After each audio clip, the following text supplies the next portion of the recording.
ಎಷ್ಟು ಮಂದಿ ಯುವಕರು ಬಂದಿರಲ್ಲ, ಎಲ್ಲರೂ ಆಕಾಂಕ್ಷಿಗಳು. ನಿಮ್ 27 ವಾರ್ಡಿನ ಎಲ್ಲರೂ ಸದಸ್ಯರು ಬಂದಿದ್ರಿ, ಎಲ್ಲರೂ ಬಂದಿದ್ದಾರೆ. ಹೀಗಾಗಿ ನಾನು ಮುಂದೆ ಚುನಾವಣೆ ಬರುವಂತ ಬರ್ತೈತಿ. ಇನ್ನು 1 ವರ್ಷ 2 ವರ್ಷ ಆಗ್ಬೋದು. ಏನಂತಿದ್ರೆ ನಿಮ್ಮ ನಗರ ಜಿಲ್ಲಾಧ್ಯಕ್ಷರು ಇವತ್ತು ಸಭೆ ಸೇರಿದ ಉದ್ದೇಶವನ್ನು ತಮ್ಮ ತಿಳಿಸಿದ್ದಾರೆ. ಮುಂಬರುವ ದಿವಸದಲ್ಲಿ ಹುಬ್ಬಳ್ಳಿ ಧಾರವಾಡ ಮಹಾನಗರ ಜಿಲ್ಲೆ ಮಾತ್ರ ಅಲ್ಲ, ಧಾರವಾಡ ಜಿಲ್ಲೆಯಲ್ಲಿ ಪಕ್ಷವನ್ನ ಸದೃಢವಾಗಿ ಸಂಘಟಿಸಿ ಸಮರ್ಥವಾಗಿ ಬಲವರ್ಧನೆಗೊಳಿಸಿ ಈ ಪಕ್ಷವನ್ನ ಬೆಳೆಸಬೇಕಂತ ಹೇಳಿ ನಮ್ಮ ರಾಜ್ಯ ಅಧ್ಯಕ್ಷರು ಕೇಂದ್ರದ ಸಚಿವರಾದಂಥ ಕುಮಾರಣ್ಣವರು ನಿರ್ದೇಶನದ ಮೇರೆಗೆ ಮಾಜಿ ಪ್ರಧಾನಮಂತ್ರಿಗಳು ಹಾಲಿ ರಾಜ್ಯಸಭಾ ಸದಸ್ಯರಾದಂಥ ದೇವೇಗೌಡ ಸಾಹೇಬರ ಮಾರ್ಗದರ್ಶನದ ಮೇರೆಗೆ ಯುವ ನಾಯಕರಾದಂಥ ನಿಖಿಲ್ ಕುಮಾರಸ್ವಾಮಿ ಅವರ ಮುಂಬರುವ ದಿವಸದಲ್ಲಿ ಯುವ ತಂಡವನ್ನ ಈ ನಾಡಿನಲ್ಲಿ ಕಟ್ಟಿ ಜನತಾದಳ ಪಕ್ಷವನ್ನ ರೈತರಿಗೋಸ್ಕರ, ದೀನ ದಲಿತರಿಗೋಸ್ಕರ, ಬಡವರ ಉದ್ಧಾರಕ್ಕೋಸ್ಕರ ಪಕ್ಷವನ್ನ ಬೆಳೆಸಬೇಕನ್ನೋ ಒಂದು ಆಸೆಯಿಂದ ಈಗ ಇವತ್ತು ನಾವು ಮಹಾನಗರ ಜಿಲ್ಲಾ ವತಿಯಿಂದ ಹುಬ್ಬಳ್ಳಿ ಧಾರವಾಡ ಪೂರ್ವ ವಿಧಾನಸಭಾ ಕ್ಷೇತ್ರದ ಸಭೆಯನ್ನು ಇಲ್ಲಿ ಕರೆಯಲಾಗಿದ್ದು, ಹುಬ್ಬಳ್ಳಿ ಧಾರವಾಡ ಪೂರ್ವ ವಿಧಾನಸಭಾ ಕ್ಷೇತ್ರ ಇವತ್ತು ಜನ ಪ್ರಾರಂಭದಲ್ಲಿ ಏನೋ ಅಭಿವೃದ್ಧಿ ಮಾಡಿದಂಗೆ ತೋರಿಸಿ ಈಗ ಬಹಳಷ್ಟು ಹಳೆ ಹುಬ್ಬಳ್ಳಿ, ಪುರಾಣ ಹುಬ್ಬಳ್ಳಿ ಅಂತೀವಿ ನಾವು.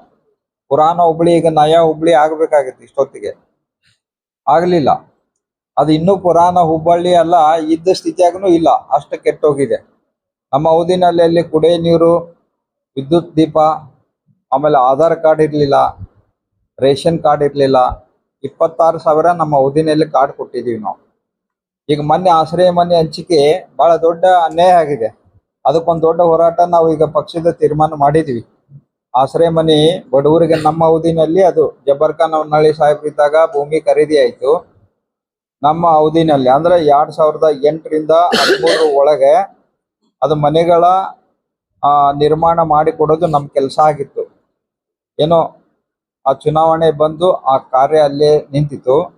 13ರಿಂದ ಮೊನ್ನೆ ಅವರು 26ರವರೆಗೆ ಅಂದ್ರೆ ಇಷ್ಟು ವರ್ಷ ಏನ್ ಮಾಡ್ತೀವಿ ಸರ್ಕಾರ, ಅದರಲ್ಲಿ ಮುಂದೆ 20,000 50,000 ದುಡ್ಡು ತುಂಬಿದವ್ರಿಗೆ ಮನೆ ಕೊಟ್ಟಿಲ್ಲ. ತಮ್ಮ ಹಿಂದೆ ಯಾರು ಓಡಾಡ್ತಾರ ಅವ್ರಿಗೆ ಮನೆ ಕೊಟ್ಟಿದ್ದಾರೆ. ಇದು ಆರೋಪ ಅಲ್ಲ, ನಾವು ಲಿಸ್ಟ್ ಸಮೇತ ಐತಿ. ನಾವು ಅದನ್ನ ಸಂದರ್ಭ ಬಂದಾಗ ಮಾಡ್ತೀವಿ. ಅದಕ್ಕೆ ನಾವು ಇಲ್ಲಿ ಮಹಾನಗರ ಪಾಲಿಕೆ ಕಮಿಷನರ್ಗೆ, ಸ್ಲಂ ಬೋರ್ಡ್ ಆಯುಕ್ತರಿಗೆ, ಉಸ್ತುವಾರಿ ಸಚಿವರಾದಂಥ ಲಾಟ್ ಅವ್ರಿಗೆ ಮತ್ತು ಜಮೀರ್ ಅಹಮದ್ ಖಾನ್ ಅವ್ರಿಗೆ ಗಮನಕ್ಕೆ ತಂದ್ವಿ. ಅನ್ಯಾಯ ಆಗೈತಿ, ಸರಿಪಡಿಸ್ರಿ, ಇಲ್ಲಾಂದ್ರ ಇದ್ರ ವಿರುದ್ಧ ನಮ್ದು ಭಾಳ JDS ಪಕ್ಷದಿಂದ ಹೋರಾಟ ಇದೆ ಅಂತ ಅವ್ರ ಗಮನಕ್ಕೆ ತಂದಿದ್ವಿ. ಆ ವಿಷಯ ಇಲ್ಲಿ ಚರ್ಚೆ ಆಯ್ತು. ಇವತ್ತು ಇಲ್ಲೇನು ಅನ್ಯಾಯ ಆಗ್ತಿದೆ, ಪೊಲೀಸ್ ಇಲಾಖೆಯಿಂದ ಕಾರ್ಯಕರ್ತರಿಗೆ ಅನ್ಯಾಯ ಆಗ್ತಾ ಇದೆ, ಬಡವರಿಗೆ ಅನ್ಯಾಯ ಆಗ್ತಾ ಇದೆ, ಕಾನೂನು ಕುಸಿದು ಹೋಗಿದೆ. ಇಲ್ಲಿ ಕಾನೂನು ಸುವ್ಯವಸ್ಥೆ ಏನೂ ಇಲ್ಲ. ಯಾರು ಏನ್ ಬೇಕಾದ್ರೂ ಯಾವ ಟೈಮ್ನಾಗ ಏನ್ ಬೇಕಾದ್ರೂ ಮಾಡಬಹುದು.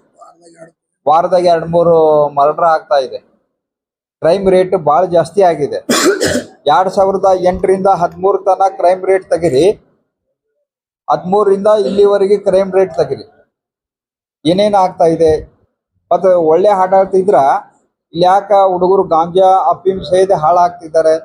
ಮಾತೆತ್ತಿದ್ರೆ ಒಡೆದಾಟ ಬಡದಾಟ, ಚಾಕು ಚೂರಿ ಇರ್ಲಾರ್ದ ಮಾತಾ ಇಲ್ಲ. ಇದು ಹುಬ್ಬಳ್ಳಿಗೆ ಬಹಳ ಕೆಟ್ಟ ಹೆಸರು ತರ್ತಾ ಇದೆ. ಅದಕ್ಕೆ ಇದರ ವಿರುದ್ಧ ನಮ್ಮ ಅಧ್ಯಕ್ಷರ ನೇತೃತ್ವದಲ್ಲಿ ನಾವು ಮುಂದಿನ ದಿವಸ ಜಬರ್ದಸ್ತಾಗಿ ಹೋರಾಟ ಮಾಡ್ತೀವಿ. ಬಡವರ ಕಣ್ಣೀರು ಒರೆಸ್ತಕ್ಕಂಥ ಕೆಲಸಕ್ಕೆ ನಾವು ಕೈ ಹಾಕ್ತೀವಿ. ಹುಬ್ಬಳ್ಳಿ ನಮ್ಮದು. ಇಲ್ಲಿ ಸಿದ್ದಾರೂಢರ ಮಠ ಇದೆ, 3,000 ಮಠ ಇದೆ. ನವಾಬರ ಕಾಲಕ್ಕೆ ಇದ್ದಂಥ ಹಳೆ ಹುಬ್ಬಳ್ಳಿನಲ್ಲಿ ಮಸೀದಿ ಇದೆ. ಹಿಂದೂ ಮುಸಲ್ಮಾನ್ ಬಾಂಧವರು ಇಲ್ಲೇ ಅನ್ಯೋನ್ಯತೆಯಿಂದ ಬಾಳಿದಂಥದ್ದು. ಇದಕ್ಕೊಂದು ಹಿಸ್ಟ್ರಿ ಇದೆ. ಅದಕ್ಕೆ ಅದನ್ನ ಮತ್ತೆ ಅದನ್ನ ತರಬೇಕು. ಹುಬ್ಬಳ್ಳಿ ನಮ್ಗೆ ಬೆಳಿಬೇಕು, ಹುಬ್ಬಳ್ಳಿ ಶಾಂತ ಇರಬೇಕು, ಹುಬ್ಬಳ್ಳಿಯಲ್ಲಿ ಅಭಿವೃದ್ಧಿ ಆಗಬೇಕು, ಶಾಲಾ ಕಾಲೇಜುಗಳ ಸಂಖ್ಯೆ ಆಗಬೇಕು. ಬಾರ್ಗಳ ಸಂಖ್ಯೆ ಜಾಸ್ತಿ ಆಗಿದೆ. ಬಾರ್ಗಳ ಸಂಖ್ಯೆ ಜಾಸ್ತಿ ಆಗಿದ್ದಕ್ಕ ಈಗ 16 ವರ್ಷ 17 ವರ್ಷದ ಹುಡುಗರು ಬಾರ್ನಾಗ ಎದರಿಕೆ ಇರ್ಲಾರ್ದಂಗೆ ಹೋಗ್ತಾರೆ. ಅಂದ್ರೆ ಅವ್ರ ತಂದೆ ತಾಯಿ ಮನೆ ಹಾಳಾಗ್ತೈತಿ. ಈಗ ಅವ್ರು 20 ವರ್ಷಕ್ಕೆ ಬರೋದ್ರಾಗ ಕುಡಿತಕ್ಕೆ ಬಲಿ ಆಗಿ 22-23 ವರ್ಷಕ್ಕೆ ಸಾಯಕತ್ತಾರ ಹುಡುಗರು. ಆಮೇಲೆ ಮನ್ಯಾಗ ತೆಲಿಬೇನೆ ಆಗಿದಾರ. ಅದು ಸಮಾಜಕ್ಕೊಂದು ಕೆಟ್ಟ ಪರಿಣಾಮ ಆಗಿದೆ. ನಮಗೆ ಬಾರ್ಗಳ ಸಂಖ್ಯೆ ಕಡಿಮೆಯಾಗಿ, ಹಾಸ್ಪಿಟ್ಲ್ಗಳ ಸಂಖ್ಯೆ ಕಡಿಮೆ ಆಗಿ, ಸ್ಕೂಲ್ ಕಾಲೇಜ್ ಸಂಖ್ಯೆ ಜಾಸ್ತಿ ಆಗ್ಬೇಕು. ಸ್ಕೂಲ್ ಕಾಲೇಜ್ ಸಂಖ್ಯೆ ಜಾಸ್ತಿ ಆಗ್ಬೇಕಂತ ನಮ್ಮ ಆಗ್ರಹ ಐತಿ. ಅದಕ್ಕೆ ಹುಬ್ಬಳ್ಳಿಗೆ ಈಗ ಸದ್ಯದ ವಾತಾವರಣದಲ್ಲಿ ಹುಬ್ಬಳ್ಳಿ ಪರಿಸ್ಥಿತಿ ಸರಿ ಇಲ್ಲ. ಅದು ಸರಿ ಆಗ್ಬೇಕನ್ನೋದು ನಮ್ಮ ಪಕ್ಷದ ಮತ್ತು ನಮ್ಮ ವೈಯಕ್ತಿಕ ವಿಚಾರ ಆಗಿದೆ. ಮುಂದೆ ಬರೋ ದಿವಸದಲ್ಲಿ ನಾವು ಅಧ್ಯಕ್ಷರು ಹಂತ ಹಂತವಾಗಿ ಯಾವ ಹೋರಾಟವನ್ನ ಕೈಗೆತ್ತಿಕೊಳ್ಬೇಕು, ಹುಬ್ಬಳ್ಳಿ ಅಭಿವೃದ್ಧಿಯಿಂದ ಹಿಡಿದು, ಹುಬ್ಬಳ್ಳಿಯಲ್ಲಿ ಅಪರಾಧಿಕ ಪ್ರಕರಣದಿಂದ ಹಿಡಿದು, ಹುಬ್ಬಳ್ಳಿಗೆ ಮಹಿಳೆಯರು ನಿರ್ಭಯವಾಗಿ ಸ್ವಲ್ಪ ಕೆಲ್ಸಕ್ಕೆ ಹೋಗಿ ಬರೋದು ಆಗ್ಬೇಕು. ಇವ ನೋಡ್ದಂಗೆ 2-3 ವರ್ಷದಿಂದ ಏನ್ ಘಟನೆ ನಡೆದಿದ್ದಾವೆ, ಯಾಕಾಗ್ಬೇಕು? ಹುಬ್ಬಳ್ಳಿ ಕೆಟ್ಟ ಹೆಸರಲ್ಲ. ಅದಕ್ಕೆ ನಾವೆಲ್ಲ ಸೇರಿ ಪಕ್ಷದ ವತಿಯಿಂದ ರೈತರಿಗೆ ನ್ಯಾಯ ಕೊಡಿಸೋದು, ದೀನದಲಿತರಿಗೆ ನ್ಯಾಯ ಕೊಡಿಸೋದು, ಮಹಿಳಾ ಸಬಲೀಕರಣ, ಯುವ ಸಬಲೀಕರಣಕ್ಕೆ ನಾವು ಒತ್ತು ಕೊಡೋರಿದ್ದೀವಿ. ಮುಂದೆ ಕುಮಾರಸ್ವಾಮಿ ಅವ್ರನ್ನ ಕರೆದು ಒಂದು ಅತ್ಯಂತ ದೊಡ್ಡದಾದಂಥ ಕಾರ್ಯಕ್ರಮ ಹುಬ್ಬಳ್ಳಿ ನಗರದಲ್ಲಿ ನಾವು ಮಾಡೋರಿದ್ದೀವಿ.